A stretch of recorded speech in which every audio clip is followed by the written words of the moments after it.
పత్రిక ఒక్కొక్క పార్టీకి అమ్ముడు పోయి ఆ పార్టీ నేరేటివ్నే ఇవాళ మున్సిపల్ ఎన్నికల్లోకి తీసుకొచ్చినాయి. కానీ అసలైనటువంటి పేదవాడి ఎజెండా, పేదవాడికి దక్కాల్సినటువంటి సొమ్ములు దక్కట్లేదు, పేదవాడి బడ్జెట్లు దారి మల్లుతా ఉన్నాయి, పేదవాడి డబ్బును మింగుతా ఉన్నారు ఈ పార్టీ నాయకులని ఈ పత్రికలు చెప్పట్లేదు. వాస్తవానికి పత్రికలన్నీ అటర్ ఫ్లాప్ అయిపోయినాయి. కాబట్టి మనకు మిగిలింది సోషల్ మీడియా మాత్రమే. ప్రజలారా, మనకు మిగిలింది ఒక సోషల్ మీడియా మాత్రమే. దీనికోసమే ఈ సోషల్ మీడియాని మనం వాడాలి. ఇప్పుడు ఈ దొంగలకు, ఈ బడ్జెట్లు మింగినటువంటి దొంగలు కాంగ్రెస్, బీజేపీ, బీఆర్ఎస్ ముగ్గురు తోడు దొంగలే. ఈ ముగ్గురు ముఠా, ఈ ముగ్గురిని తీన్మార్ ఆడుకోవాల్సిందే మనము. అందుకోసమే వీళ్ళకు కాకుండా తెలంగాణ రాష్ట్రంలో పేద వర్గాల కోసం ఆలోచించి ఆ వర్గాల కోసం పుట్టినటువంటి పార్టీ తెలంగాణ రాజ్యాధికార పార్టీ. తెలంగాణ రాజ్యాధికార పార్టీ అభ్యర్థులకు కత్తెర గుర్తుకు ఓటు వేయమని మీ అందరినీ రిక్వెస్ట్ చేస్తా ఉన్నా. ఇది మన ఆత్మగౌరవం కోసం వచ్చిన పార్టీ. ఈ దొంగల ముఠాను తరిమి కొట్టే పార్టీ 2028లో ప్రజాప్రభుత్వాన్ని, బీసీ ప్రభుత్వాన్ని ఏర్పాటు చేయబోతున్నటువంటి పార్టీ. ఈ పార్టీని ఆశీర్వదించమని మీ అందరిని రిక్వెస్ట్ చేస్తా ఉన్నా.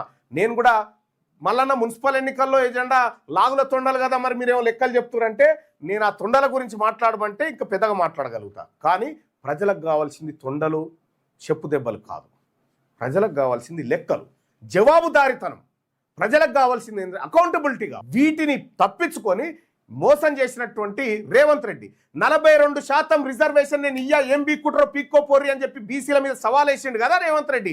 బీసీ ప్రజలారా, రక్తం మసులుతలేదా? దొంగతనంగా ఈడబ్ల్యూఎస్ కోటా అమలు చేసుకుంటూ ఉద్యోగాలన్నింటినీ రెడ్లకు వెలమల కట్టబెడుతున్నటువంటి ఈ దొంగలు ఏదైతే ఉన్నదో, నిరుద్యోగ సోదరులారా, మన గుండె తరక్కపోతలేదా? అడ్వకేట్ సోదరులారా, మీ సొమ్ము మింగలేదా ఈ దొంగలు? మహిళా సోదరిమణులారా, అంగన్వాడీ పైసలు, ఆఖరికి మన బిడ్డల నాప్కిన్, శానిటరీ ప్యాడ్ల కిట్ల పైసలు తిన్న దొంగలు గుర్తుకొస్తలేరా? వ్యవసాయదారులారా, మీ సొమ్మెత్తుకపోయింది కనిపించలేదా ఈ లెక్కలలో? విద్య, వైద్యం, ఉద్యోగస్తులను మోసం చేసిన లెక్కలు లేవా ఇందులో?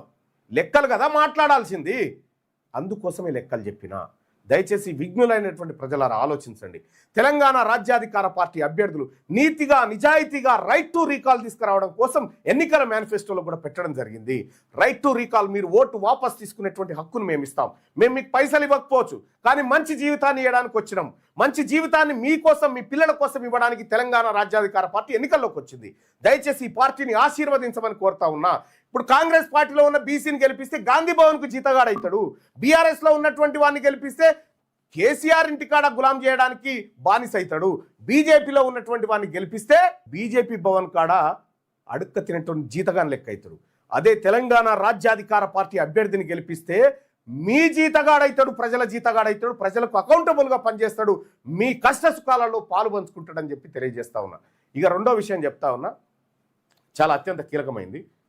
మీరు పోటీ చేస్తున్నటువంటి అభ్యర్థులు, తెలంగాణ రాజ్యాధికార పార్టీ అభ్యర్థులు కానీ ఇతర పార్టీల్లో పోటీ చేస్తున్నటువంటి బీసీ, ఎస్సీ, ఎస్టీ, మైనార్టీ ఈ అభ్యర్థులు జనరల్ స్థానాల్లో రెడ్లు మీకు ఓట్లేస్తారనుకుంటున్నావా? రెడ్లకు మాత్రమే ఓటేస్తారు. రెడ్లకు మాత్రమే ఓటేస్తారు. వెలమలు కూడా అప్పర్ క్యాస్ట్కే ఓటేస్తారు, దోపిడీ కులాలకి వేస్తారు, మనకు వెయ్యరు. నువ్వు కాళ్ళు పట్టుకో, ఏళ్ళు పట్టుకో, ఏమన్నా చేయి, వాళ్ళు మీకు వెయ్యరు ఓటు. కాబట్టి నేను చెప్తా ఉన్నా, తెలంగాణ రాజ్యాధికార పార్టీ సగర్వంగా చెప్తా ఉంది, నాకు రెడ్లు వెలమల ఓట్లు అక్కర్లేదు, గెట్అవుట్. నాకు నా జాతుల ఓట్లే చాలు.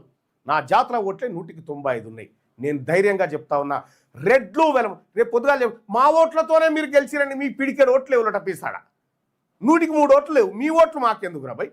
మీరు కూడా చెప్పండి మా ఓట్లు వద్దని. రెడ్లు వెలమల ఓట్లు నాకు వద్దు.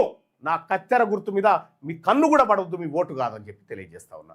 నా ప్రజలు, నా బీసీలు, నా యాదవులు, నా ముదిరాజులు, నా పద్మశాలీలు, నా గౌడ్స్, మున్నూరు కాపులు, నా రజకులు, నాయ బ్రాహ్మణులు, విశ్వబ్రాహ్మణులు, మా సబ్బండ కులాలు ఉన్నాయి కదా, మా ఓట్లు సరిపోతాయి. మా ఎస్సీ సోదరులు, మా ఎస్టీ సోదరులు, మా మైనార్టీ సోదరుల ఓట్లే మాకు సరిపోతాయి. మీ ఓట్లు లేవు, మీ ఓట్లు మాకొద్దు, గెట్అవుట్. ఇది తీన్మార్ మల్లన్న దమ్మున్న నాయకుడుగా చెప్తా ఉన్నా.